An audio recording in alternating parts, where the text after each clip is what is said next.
my intention for this video is to show you how to access the debug menu, where you can manipulate the code and end the game early, and put some items in your inventory, blah blah blah, all these fun things. I end up finding a bit more than that. We'll get into that in a sec. The first thing you want to do to access the debug menu is to progress the game until Tucson. Buy all the skip sandwiches you can hold, then go back to Onet, up to your house, get to this spot on the wall, eat a skip sandwich, which helps you move quicker and can manipulate the pixels.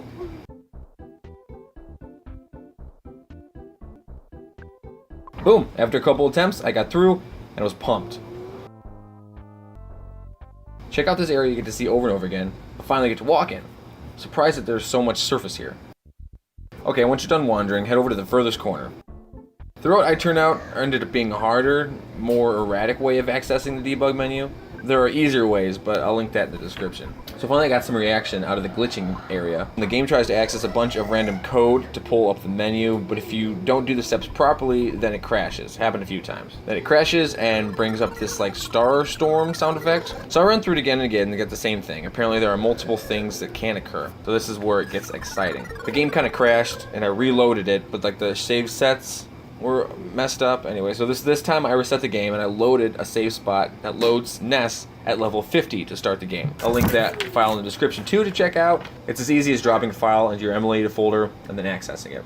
So let's check out what Earthbound is like when playing as Ness starting at level 50. Right off the bat, look at this. 999 HP and PP. And a whole bunch of other stuff. Clearly there's a little bit of more manipulation than level 50 because your stats are not this high at 50. So I zip through the beginning and wait for Pokey to get home, wake up, all that. Then I check out my inventory better and I have the best weapons and accessories in the game. So this file is pretty legit.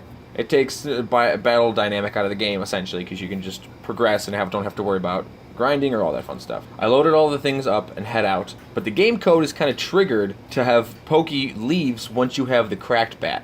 So you can't leave without that thing, so that's kind of interesting. So I had to move around inventory and stuff. Since the story isn't going to change, I'm going to focus on how the bosses react to level 50 Ness. Starman, normally you're at level 3 max, and it's kind of a fun tidbit that if you do progress in the game normally and you have shield and you put a shield on, it'll cancel out Buzz shield, you die, it crashes the game because they don't expect you to do that. His bash does some serious damage, Rockin' does some serious damage of course. But he's not affected by paralysis or hypnosis or any of that, so I'm kind of thinking that like it's not coded for his character to get unaffected that. I have no idea. So I beat him, move on, and buy some things, and realize that the file also has the glitch when it comes to the money, and you have all the money in the freaking world. So the first thing I do is I go to the house at the seashore, buy the Onet house, bada boom, bada bing. For those who haven't seen inside, here you go. And honestly, the best part of this whole thing is how it connects to Mother 3. If you guys are a fan of that, you'll find the same magazine in the drawer in a facility. The Mother 3 and the text is identical, so that's kind of cool.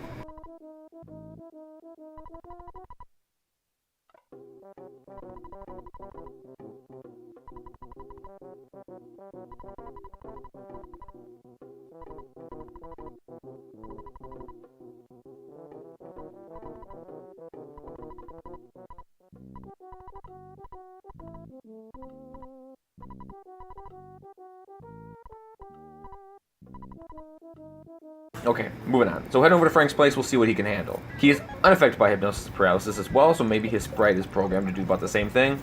I don't know. Frankenstein is pretty similar. I'm zipping through at this point. On to Titanic. And some moves are starting to affect them, falling asleep, getting paralyzed. Mind you, you're normally at level 7, maybe 8, so this is an unfair battle. I didn't waste any time with this character, on which the cops.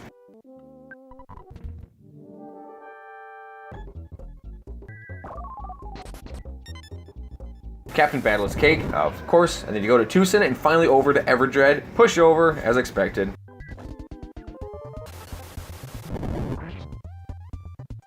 Now on Demando Mode, which is pretty easy.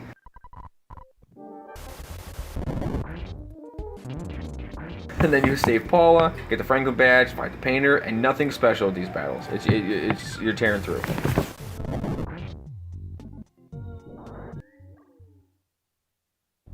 Okay, so I save Paula and see what her stats are. She's level 52. This is awesome. But there's something I didn't notice at first. She has no concept of an experience counter.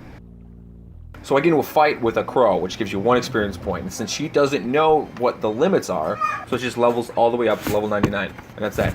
Boom. It was incredible. I'm like, okay, well, that does that. I'm going to wrap up the video for now. If you have any questions on how to do this, I'd be more than happy to explain it to you in the comments. I'll put some links to things you can check out. Hope you enjoyed it, and of course, please leave a like. It's helpful for me to get views from people. Subscribe if you want to see something more Earthbound related. I do a lot of Earthbound video game stuff because I'm a big Earthbound fan. Check out the links in the description. Do it yourself. It's so easy to do. It's fun to do, and it's one of those things too where you play the game so often, and it's kind of a fun way of changing things up. You don't have to worry about this and that. You literally just play the game. Alright guys, we will see you next time. Peace out, Sauerkraut. Have a good Monday.